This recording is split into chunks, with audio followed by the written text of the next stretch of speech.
क्या कभी आपके साथ ऐसा हुआ है कि नहाते वक्त या बाइक चलाते वक्त आपको कोई अच्छे आइडियाज आए हो, लेकिन अचानक ही वो आइडियाज आपके दिमाग से पूरी तरह गायब हो जाते हो और लाख कोशिश करने के बाद भी वो आपको याद नहीं आते। इंटरनेट से आज तक आपने बहुत सारी इंफॉर्मेशन कंज्यूम करी होगी, लेकिन जब उसे रियल लाइफ में यूज करने का वक्त आता है तब बहुत सारी इंफॉर्मेशन आपके दिमाग से स्किप हो जाती है। तो कैसा होगा अगर आपके पास एक दूसरा दिमाग हो जो आपके लिए ये सारी चीजें कैप्चर करे, ऑर्गेनाइज रखे और जरूरत के टाइम आपको तुरंत प्रोवाइड करे। American author and productivity consultant David Allen ने अपनी बुक गेटिंग थिंग्स डन में लिखा है कि your mind is for having ideas not for holding them. आपका दिमाग आइडियाज जनरेट करने के लिए बना है, ना कि उन्हें होल्ड करने के लिए। एक रिसर्च के मुताबिक आपके दिमाग को डेली 34 GB तक की इंफॉर्मेशन का सामना करना पड़ता है। YouTube videos, newspapers, shorts, articles, WhatsApp status, reels और ना जाने क्या क्या। इतनी सारी इंफॉर्मेशनल वैरायटी इंसानी दिमाग के लिए अच्छे से मैनेज करना थोड़ा मुश्किल है। इसीलिए ही तो ज्यादा कंटेंट कंजप्शन के बाद आप थक जाते हो और ढंग से कुछ सोच नहीं पाते। इसलिए ऑथर ने सेकंड ब्रेन क्रिएट करने की एक 4 स्टेप सिस्टम तैयार करी जिसे कोड कहते हैं। ये बेसिकली एक एक्रोनीम है जिसका full form capture, organise, distil and express है। 19th सेंचुरी में इंडस्ट्रियल रिवॉल्यूशन के दौरान साइंटिस्ट, फिलोसोफर्स, राइटर्स और कई इंटेलेक्चुअल लोग तेजी से बदल रही इस दुनिया को समझने के लिए अपनी एक पर्सनल कॉमन प्लेस बुक रखते थे जिसका यूज इंडिविजुअल लेवल पे नॉलेज को कंपाइल करने के लिए किया जाता। उसमें वो नए आइडियाज, स्केचेस, लाइफ लेसन्स और उनको अच्छी लगने वाली सारी इंफॉर्मेशन नोट कर लेते थे। आपको बस उसी सिस्टम को डिजिटलाइज करना है। ये काम आप ऑफलाइन भी नोटबुक में कर सकते हो, लेकिन आज के इंफॉर्मेशन सोर्सेस और फ्यूचर एक्शनेबिलिटी को नजर में रखते हुए ये चीज आपको डिजिटली मेंटेन करनी चाहिए, जिससे सालों बाद भी आपने स्टोर करी इंफॉर्मेशन आपको यूजफुल हो सके। तो कोड एक्रोनिम का फर्स्ट लेटर है C यानी कैप्चर। निंटेंडो में जब आप गेम बंद करते हो तब एक मैसेज डिस्प्ले होता है, everything not saved will be lost, जो बहुत डीप मैसेज है। समझाता हूँ कैसे। नवल रविकांत ने एक ट्वीट करा था कि inspiration is perishable, act on it immediately. Inspiration क्षणिक होता है, उस पे तुरंत एक्शन लीजिए। जब भी कोई नया आइडिया आए उसे लिख लो, कोई काम की वेबसाइट दिखे उसे बुकमार्क कर लो, अच्छे वीडियोस को पर्सनल प्लेलिस्ट में ऐड कर दो। वो सारी चीजें कैप्चर करो जो आपसे रेजोनेट करती हो। इंफॉर्मेशन को दिमाग से पकड़ के कागज पे उतारने से दिमाग फ्री रहता है और आप आराम से डीप फोकस और हायर लेवल थिंकिंग के साथ काम कर सकते हो। इसका बेस्ट एग्जांपल है 14 Grammy award winner and American singer Taylor Swift, जिसके वर्ल्ड टूर से माना जाता है कि अमेरिकन इकोनॉमी में $5 बिलियन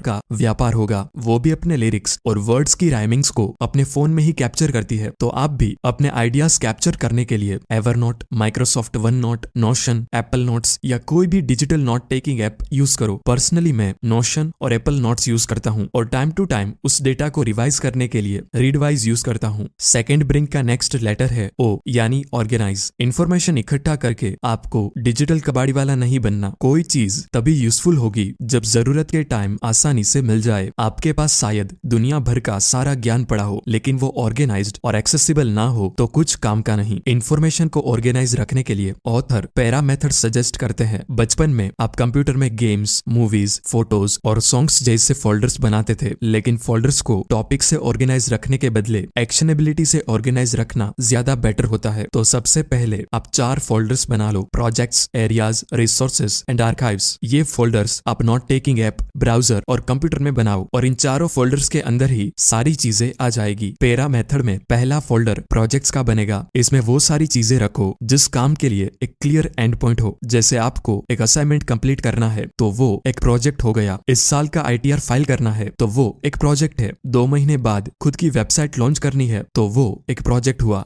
जब भी इन प्रोजेक्ट से रिलेटेड कोई डेटा मिले तो वो सारा यहाँ पर रखो। जैसे मुझे इस बुक की समरी बनानी थी तो मैंने building a second brain summary नाम का एक फोल्डर बनाया और उसमें बुक से रिलेटेड सारी इंफॉर्मेशन मैं कैप्चर करता गया। नेक्स्ट फोल्डर होगा एरियाज का। इसमें आपके सारे लॉन्ग टर्म गोल्स और नेवर एंडिंग रिस्पॉन्सिबिलिटीज आएगी, जैसे personal finance, home maintenance, legal documents, medical documents etcetera. इन सबसे रिलेटेड आइडियाज, लिंक्स, डॉक्यूमेंट्स वगैरह आप इस एरिया सेक्शन में डालो। थर्ड फोल्डर होगा रिसोर्सेज। ये फोल्डर आपकी एक पर्सनल लाइब्रेरी की तरह काम करेगा। इसमें वो सारी चीजें आएगी जिसमें आप इंटरेस्टेड हो या जो चीजें फ्यूचर में कभी आपको काम आ सकती है, जैसे communication skill, hiking, business tips, best place to travel, habit formation etcetera. इस फोल्डर में आपके सारे वीडियोस, ऑडियो क्लिप्स और PDF आएगी जो आपको शायद फ्यूचर में कभी काम आए। और लास्ट फोल्डर आर्काइव्स का होगा। इसमें आप वो सारी चीजें डालो लो जो आगे बताई 3 कैटेगरीज में फिट ना बैठे। इस पूरे पैरा मेथड को आप किचन से रिलेट करके भी समझ सकते हो, क्योंकि झोपड़ी से लेकर 5 स्टार होटल तक सब किचन एक्शनेबिलिटी से ही ऑर्गेनाइज होते हैं। प्रोजेक्ट्स यानी वो खाना जो भी आप पका रहे हो। एरियाज आपका फ्रिज है जिसमें नेवर एंडिंग और जरूरी चीजें रहेगी। रिसोर्सेस आपके किचन कैबिनेट्स है जिसमें रखी चीजें आपको दिन में एक बार चाहिए। और आर्काइव्स आपके किचन की वो ऊपरी अलमारी है जहां साल में 1-2 बार काम आने वाली चीजें ही रखी जाती है। और ये सेम कंसेप्ट अपनी डिजिटल स्पेस में इंप्लीमेंट करने से आपकी डे टू डे प्रोडक्टिविटी काफी बढ़ जाएगी और आसानी से आप मनचाहा खाना यानी कोई भी प्रोडक्ट बिल्ड कर पाओगे। अब फिर से आ जाते हैं कोड के ऊपर, जिसका 3rd लेटर है डी